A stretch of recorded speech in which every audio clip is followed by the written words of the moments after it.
Saya ini baru 6 hari menjabat. Begitu masuk ada urusan honorer, diteleponin para bupati semua. Nah, Sabtu Minggu kemarin lembur, dan ini ada progres yang sudah jalan, maka kemudian ada program-program percepatan yang kita kerjakan.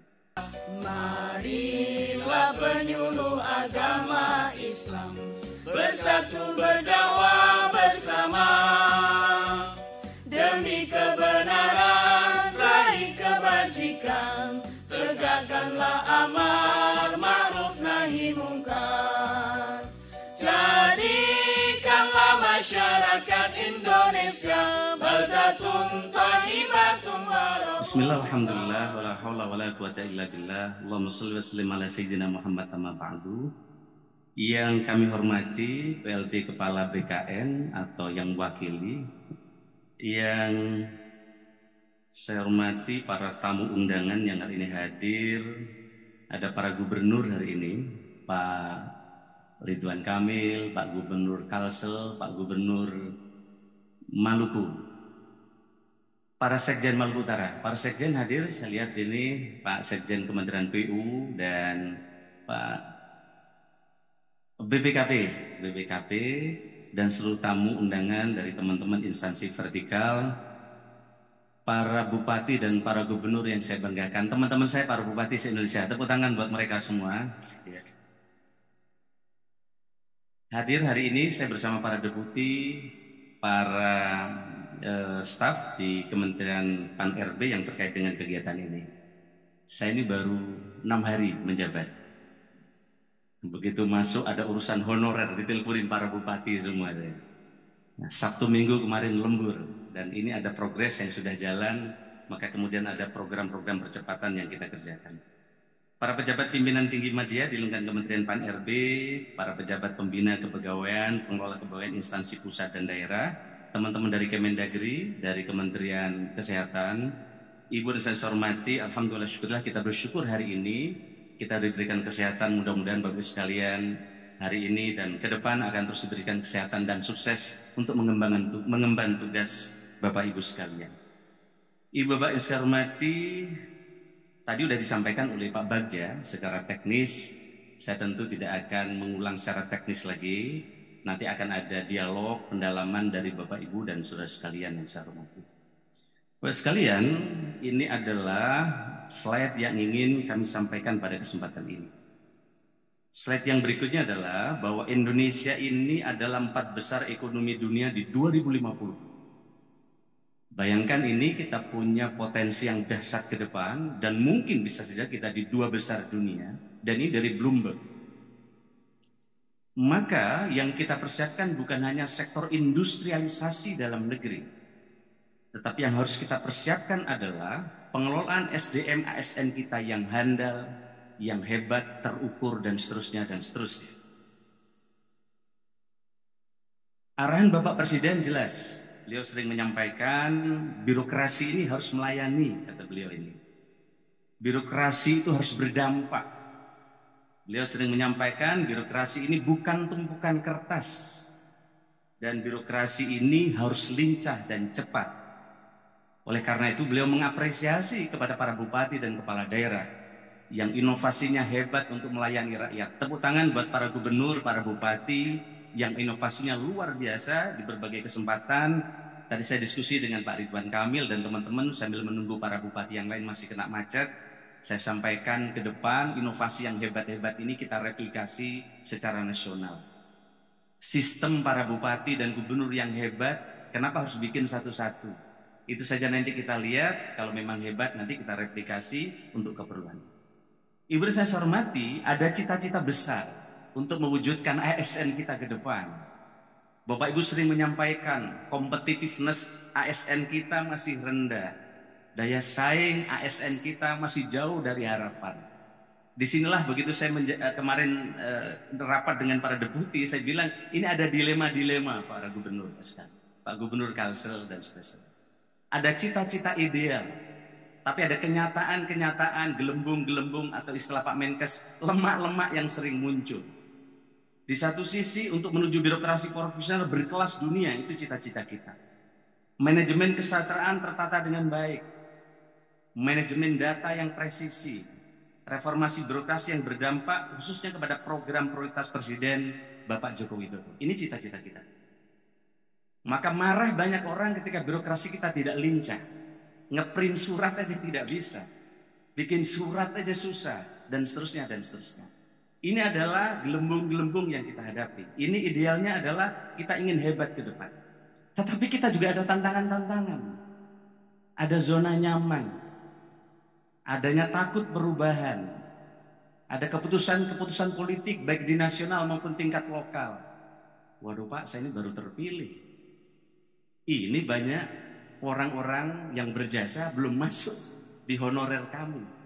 Dan seterusnya, dan seterusnya. Ya saya pernah jadi bupati juga maksudnya. Kira-kira gitu. Dan ini adalah gempuran kanan kiri kita yang kadang susah untuk kita handle dengan baik. Kurangnya eratnya koordinasi antar instansi. Sampai kemarin ini Bapak sekalian penyuplai data itu dari instansi teknis. Jadi Kemenpan RB ini yang membuat kebijakan. Suplai datanya dari Kemenristek Dikti untuk guru dan Kemenkes untuk kesehatan.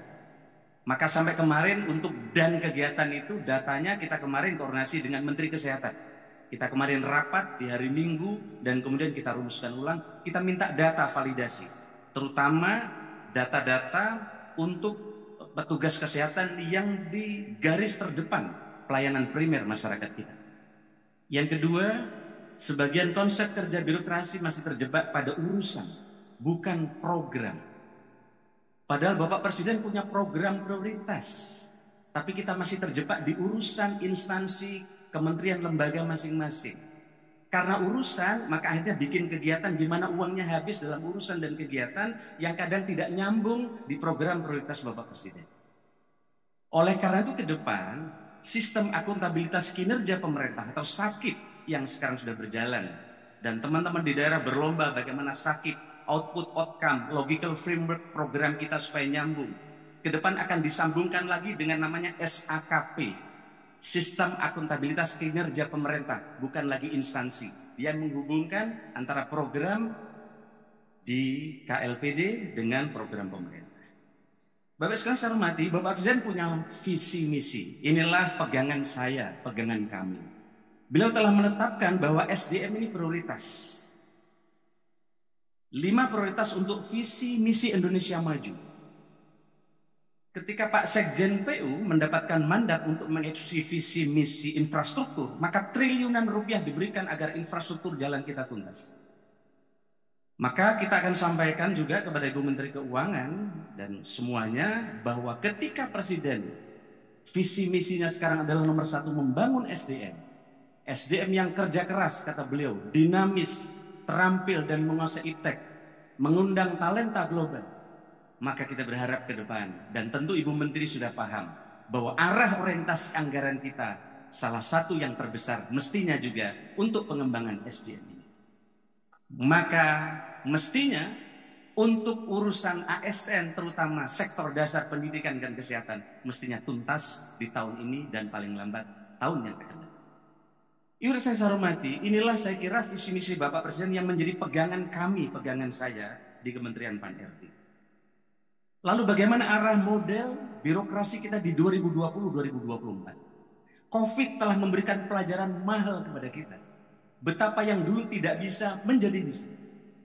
Saya punya kades, punya camat yang biasa tidak Zoom, sekarang biasa Zoom. Yang biasa rapat ke kota, cukup dari kantor kecamatan bisa rapat. Ibu Bupati bisa rapat koordinasi dengan camat tanpa harus datang ke kantor kabupaten. Sehingga pelayanan dasar masyarakat bisa terus diadakan. Nah, Covid ini ternyata memberikan pelajaran baru buat kita. Era digital. Secara tidak sadar kita telah mengalami itu. Walaupun secara teori yang berat, kadang kita sepertinya belum mengalami itu. Tapi ada problem kita di internal. Ada 4,1 juta kompetensi guru, adanya mismatch dan lain-lain. Ini yang mesti menjadi PR buat kita. Dan ini harus kita beresin bersama. Oleh karena itu perlu ada sistem yang smart dan SDM yang smart. Atau SDM yang sempurna. Dan ini para bupati dan para gubernur saya lihat berjalan cepat untuk melihat keadaan ini segera penyesuaian. Maka kita sekarang sedang melakukan transformasi yang sebenarnya bukan akan. Para bupati, gubernur, kepala daerah, KLPD, sesungguhnya Covid ini telah mendorong transformasi tadi. transformasi birokrasi digital, manajemen ASN new normal dan seterusnya yang dulu sudah kita alami semua. Saya tidak ingin bahas ini terlalu detail karena menjadi tidak menarik. Bapak Ibu secara menghormati, digitalisasi ini tidak terbendung lagi, nggak bisa dibendung. Ini keniscayaan. Maka kadang kitanya ada anomali. Kita mau merekrut terus orang yang banyak, sementara digitalisasi ini ngurangin orang. Waduh, kalau gitu gimana lapangan pekerjaan? Nah, kalau kita menempatkan lembaga kita sebagai lembaga penyerap lapangan kerjaan, maka ASN kita tidak akan menemukan yang ideal. Tetapi dengan pelayanan ASN yang bagus, yang hebat, akan berdampak investasi yang tinggi dan pada waktunya akan melahirkan lapangan pekerjaan yang tinggi. Ini saya beberapa hari ini saya diskusi terus para deputi ini. Karena menurut saya tidak ada orang bodoh, yang ada yang malas belajar. Saya dengerin dari beliau-beliau dan teman-teman sehingga ini bisa cepat. Nah, kita lihat Pak sekalian yang saya hormati, bank-bank menutup kantor cabangnya. Kita lihat ini. Semua beralih ke digital, bahkan biaya investasi digital lebih murah daripada membangun kantor-kantor. Nah, disinilah Pak Ridwan Kamil, teman-teman yang sudah punya mall pelayanan publik settle, kita ke depan akan pilih siapa yang siap membuat mall pelayanan publik digital. Saya tunggu, kira-kira gitu. Karena sebagian sudah advance pelayanan publiknya, kita akan mengarah Pak Ridwan Kamil, yaitu mall pelayanan publik digital. Kira-kira Indonesia in your hand. Sekarang semua bisa diselesaikan dengan tangan dan HP, transfer dan seterusnya. Ke depan kenapa pelayanan nggak bisa diberesin dengan HP? Ya, kira-kira itu seperti para kepala desa yang sering saya contohkan kalau teman-teman pas ke Banyuwangi. Nah, di BCA misalnya, lebih dari 80% transaksi sudah via digital. Nasabah yang datang fisik ke ATM makin menyusut. Dulu kalau tanggal muda, yang berbaju coklat, baju S itu ngantri di ATM. Betul tidak Pak sekalian? Betul tidak? Sekarang tidak ngantri lagi di ATM karena beres dengan HP masing-masing. Steve Jobs mengatakan pilihan kita tidak banyak, inovasi atau mati. Ini sering jadi ceramah yang hampir keluar dari bibir kita setiap kita memberikan arahan kepada anak buah kita, tapi kadang kita tidak membuat inovasi terobosan baru dari apa yang kita hadapi. Nokia yang dulu begitu dikdaya, kini tidak berdaya. Bahkan Nokia mati sebelum di launching. Karena salah satu pendiri Nokia masih terjebak ke nostalgia masa lalu, dia ingin mempertahankan fitur ABCD, begitu launching langsung nggak laku. Karena kalah dengan pesaing. Kita masih banyak kata, zaman saya dulu begini, zaman saya. Padahal zaman dulu, hari ini dan ke depan udah beda. Inilah kita kadang masih terjebak. Zaman saya jadi bupati, beda sama sekali dengan Bapak. Bapak tantangannya pasca COVID ini tentu beda banget. Nah, kita dulu antri untuk mencetak film. Kini bahkan anak usia 20-an tidak kenal lagi dengan merek Kodak. Kita ingat dulu di roll. Sekarang sudah nggak kenal lagi anak-anak. Sudah pegang HP. Dari 500 perusahaan yang terdaftar di Fortune, 500 perusahaan teratas dunia pada 1995, hanya 52 perusahaan yang bertahan di daftar yang sama pada 2020. Yang terbaru malah beda lagi. Nah, ini saya hormati, ini adalah fakta-fakta yang kita hadapi. Dan tentu teman-teman sebenarnya sudah punya pikiran-pikiran yang hebat, yang ke depan akan terus mendorong kemajuan SDM kita. Next, Bapak sekalian. Tadi materinya ini berat-berat Pak Ridwan Kamil. Nah, saya ciriin pas di jalan, cariin yang contohnya Kodak. Karena kalau Kodak para bupati usianya kayak saya semua mesti nyambung ini. Kalau Sumpah Para ini kan berat ini Pak Ahmad Ridwan Kamil. Nah, slide-nya diterusin aja lagi. Nggak menarik buat kira-kira gitu. Nah, Bapak sekalian saya hormati, saya sering sampaikan kita harus fokus mengerjakan pekerjaan. Ibu dan Bapak sekalian di daerah, aspirasi banyak. Tapi kata arahan Bapak Presiden menyampaikan kalau semua dikerjakan, semuanya gagal. Jangan cipto, kata Bapak Presiden, jangan icip-icip roto. Jangan bagi-bagi roto anggaran ke semua dinas. Maka begitu kami diperintahkan oleh Bapak Presiden untuk menjabarkan arahan beliau, kami langsung gelar rapat dengan para deputi dan kemudian kita putuskan 5 klaster yang akan kita fokuskan pekerjaan kita. 1, reformasi birokrasi kita akan fokus di dalam program penuntasan masalah tenaga non ASN. Ini akan kita beresin insya Allah, ya Bapak sekalian. Nanti di belakang akan saya sampaikan apa saja yang kami kerjakan di dalam. Yang kedua adalah reformasi birokrasi tematik untuk birokrasi berdampak pada program Presiden Bapak Presiden Jokowi. Jadi kami akan tuntaskan RB kita di RB tematik. 3 saja RB tematik ini. 1, Pak Gubernur, Pak Bupati, RB tematik kita adalah pengentasan kemiskinan, karena itu program Bapak Presiden. RB tematik yang kedua adalah meningkatkan investasi pembangunan. Yang ketiga adalah administrasi pemerintahan. Maka ke depan SAKP kita akan mendorong, kalau kabupaten kota yang penanganan kemiskinannya bagus, terkoordinir, ini akan menjadi kriteria kami di dalam SAKP itu. Ternyata pelayanannya bagus, investasinya tumbuh, pelayanan investasinya cepat. Ini juga akan menjadi penilaian kami di SAKP, bukan bukan sakitnya. Yang ketiga adalah administrasi pemerintahan. Nah, fokus administrasi pemerintahan kita nanti ada 3. 1 adalah digital struktur, 2 adalah digital culture, dan yang ketiga adalah digital kompetensi. Nanti kita jelasin lagi.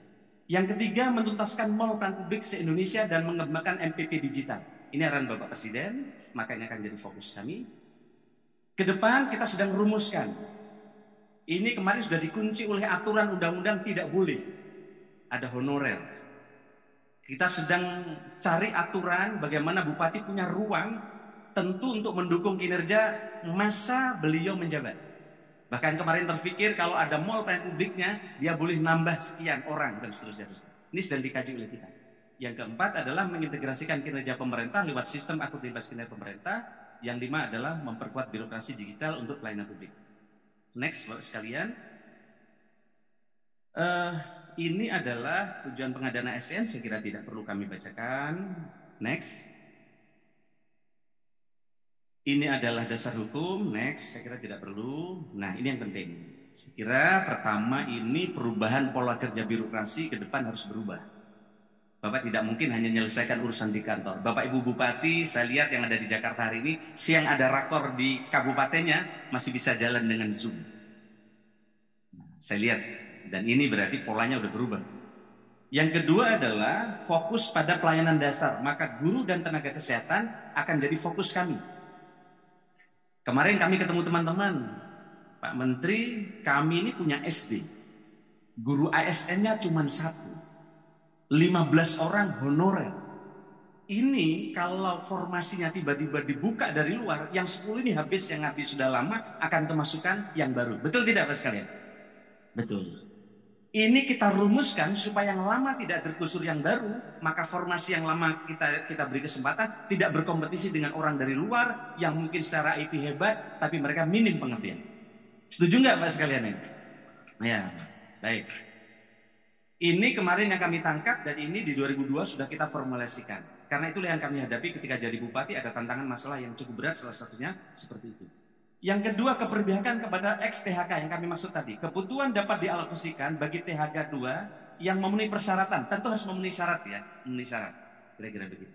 Dan seterusnya, dan seterusnya. Yang berikutnya adalah gaji dan tunjangan. Ibu dan saya hormati, next. Nah, ini tadi yang disampaikan. Pak sekalian, di pusat itu ada 93.554 PPK. Kemudian di daerah ada 942.257 ribu.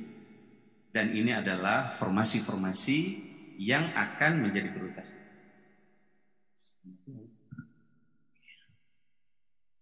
Boleh begini ya? Ya. Baik sekali saya hormati, next. Ini saya kira yang penting juga. Saya nggak perlu bahas. Yang penting yang berikutnya. Ini Pak Gubernur, ini adalah sebaran aparatur sipil kita. Bayangkan se-Indonesia numpuknya di Jawa. Saya kemarin ketemu DPD, diskusi dengan teman-teman dari Papua dan berbagai daerah. Setiap tahun formasi di luar Jawa ini ada dan terisi. Tapi Pak Sekjen, setelah terisi, Bu Sekjen, itu 6 bulan berikutnya pindah ke Jawa. Betul tidak? Aku betul semua ini. Kita lihat petanya ini. Jadi sebenarnya pemerintah, Bapak Presiden memberikan arahan pemerataan SDM ASN itu jelas. Rekrutmennya jelas. Di mana yang kosong dipenuhi. Tetapi setelah mereka diterima di tempat lain, ini pindah ke tengah ini. Maka setiap tahun di Maluku, di banyak tempat di provinsi di luar ini, mereka kekurangan nakes dan kekurangan guru. Betul tidak, Pak sekali? Nah, next, ini petanya. Saya kemarin sengaja cari peta ini untuk ketemu Bapak Ibu sekalian. Ini adalah sebaran ASN guru per 1 Juli dari BKN. Mana dari BKN? Ya, makasih. Kita lihat ini. Masih di Jawa. Padahal rekrutmen setiap tahun, penyebarannya jelas, kebutuhannya jelas. Ini pindah ke Jawa. Masuk banyak di Bandung ya ini, di dekat Jakarta. Nah, kita lihat. Next, kita ingin diskusi bersama. Karena nggak mungkin diselesaikan pemerintah pusat saja kalau tidak ada goodwill semua teman-teman kepala daerah dan kita bersama. Kalau pola ini yang terjadi, berapa puluh ribu pun ASN diangkat untuk kesehatan, untuk pendidikan, pasti ketimpangan terus akan terjadi. Padahal Bapak Presiden sangat-sangat memperhatikan luar Jawa ini bagaimana SDM. Tidak akan pernah cukup.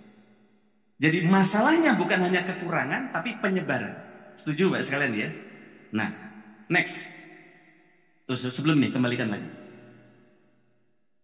Saya diskusi dengan BKN. Bagaimana mengatasi ini semua, Pak Gubernur? Supaya ya setelah 6 bulan diangkat, waduh izin orang tua saya sakit, ikut suami, betul nggak? Ikut suami, ikut mertua, orang tua saya sudah tua di Jawa, maka harus pindah ke Jawa. Ada nggak gitu? Banyak. Ini kita hadapi. Pak Kepala Perpustakaan, inilah saya ingin dialog dengan teman-teman. Saya nggak mau ceramah. Inilah alam perasaan yang teman-teman hadapi. Kira-kira itu. Maka teman-teman sekalian, saya berdiskusi dengan BKN, dengan Pak Suharmen. Nah, biasanya Suherman, ini Suharmen ini. Beliau ini. Saya diskusi ini gimana? Maka BKN kita minta untuk mengunci. Apakah itu 5 tahun, 6 tahun, 7 tahun, untuk dia tidak bisa pindah. Kalau pindah, aplikasinya dia tidak bisa masuk ke BKN. Kira-kira. Nah, soal berapa tahunnya nanti saya nunggu usulan para bupati. Maunya berapa tahun? 2 tahun? Hah? 10? Ya, nanti kita tunggu. Ibu Bupati Bojonegoro apa berapa tahun? Kira-kira gitu. Ibu Bupati Banyuwangi ya. Saya nunggu nanti usulan teman-teman, apakah ini dikunci 2 tahun, 3 tahun, 5 tahun, 6 tahun, 7 tahun, atau 10 tahun. Nah, ya udah, nanti Bapak usulkan, mana yang paling banyak.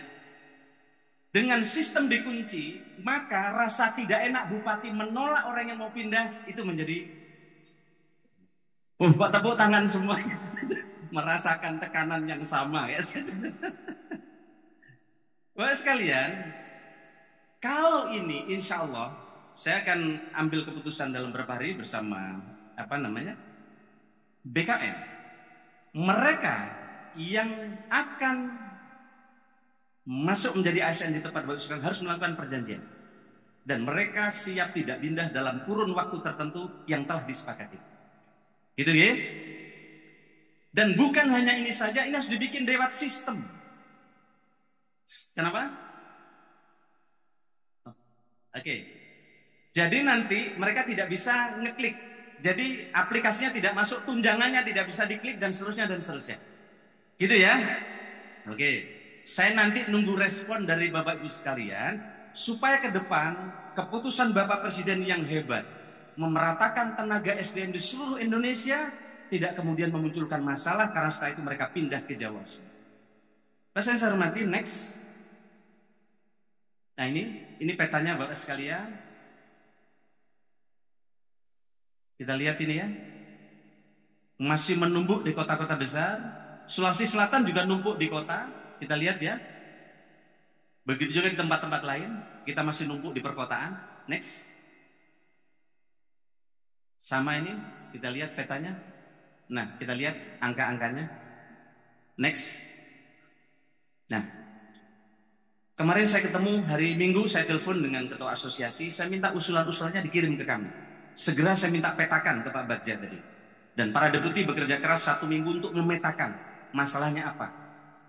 Karena ada undang-undang yang 5 tahun lalu telah ditetapkan dan pemerintah memberikan waktu transisi 5 tahun sampai 2023. Itu undang-undang PT. Jadi bukan kami, ini undang-undang yang diproduk bersama DPR. Tetapi ada aspirasi dari teman-teman yang juga perlu direspon terkait dengan tenaga honorer ini. Maka kami mengundang kemarin Ketua Umum APEKSI dari APPSI dan juga APKASI untuk berembuk dengan kami. Dan saya minta kemarin rumuskan Pak Deputi setelah rapat dengan kami, ini sudah mulai ada titik-titik temu. Dan saya bilang jangan pulang sebelum ada titik temu. Nah, sudah hampir ada titik temu, kami minta minggu ini bisa ada titik temu. Titik temu bukan berarti usulan ini oke semua, usulan oke semua. Titik temu berarti sama-sama mundur, ada titik temu. Insya Allah ini win-win solution. Para bupati yang menghadapi rakyat di satu sisi dengan keinginan negara, presiden untuk menuju ASN profesional, setidaknya insya Allah ada titik temu walaupun belum optimal 100%. Gitu ya? Maka saya minta kemarin kepada Pak Bima, kepada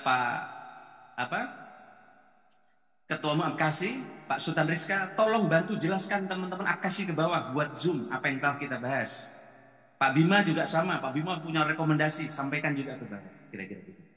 Nah, Ibu dan saya hormati, inilah beberapa hal yang terus kami tempuh untuk berdialog dalam rangka mencari alternatif agar ke depan kita bisa jauh lebih hebat. Ibu dan saya hormati, saya kira ini yang bisa kami sampaikan. Mohon maaf, Menteri baru masih banyak belajar. Ya, masih banyak belajar. Saya banyak mendengar dari teman-teman semua. Insya Allah saya akan dengar dari teman-teman asosiasi. Capek memang, perlu waktu untuk mendengar. Tapi public policy itu prosesnya memang harus begitu. Saya ajak BKN sekarang rapat. Kemudian saya ajak LAN juga ajak rapat karena hulu hilirnya harus jelas. Termasuk Papua. Ada para bupati dari Papua? Ya. Ada afirmasi khusus untuk persiapan Provinsi Papua. Dan Bapak Presiden memberikan arahan jelas supaya dipersiapkan dengan baik. Dan kita atas saran Bapak Presiden telah mengambil keputusan bahwa untuk ASN di Papua 80% adalah warga Papua dan 20%-nya adalah dari luar Papua. Ini adalah afirmasi pemerintah untuk keberpihakan di Papua. Mudah-mudahan para bupati dan teman-teman di Papua ke depan bisa mengoptimalkan ini sehingga dengan demikian transformasi birokrasi yang ada di Papua dan afirmasi yang dibuat oleh pemerintah dapat berjalan dengan baik. Saya kira ini saja dari saya mohon maaf yang sebesar-besarnya dan saya mohon doa di 2 tahun sisa periodisasi ini saya bisa menjalankan amanah dan harapan para bupati, ibu dan bapak sekalian. Dan saya mohon dibantu, mudah-mudahan ke depan saya bisa menjalankan ini dengan baik dan insya Allah jika pas waktunya saya ingin berkunjung melihat pelayanan publik yang hebat-hebat di kabupaten kota di seluruh Indonesia. Terima kasih, kurang lebihnya saya mohon maaf. Wallahul muwaffiq ila aqwamit thoriq. Selamat pagi, salam sejahtera buat kita semua. Santi Santi Santi Assalamualaikum warahmatullahi wabarakatuh.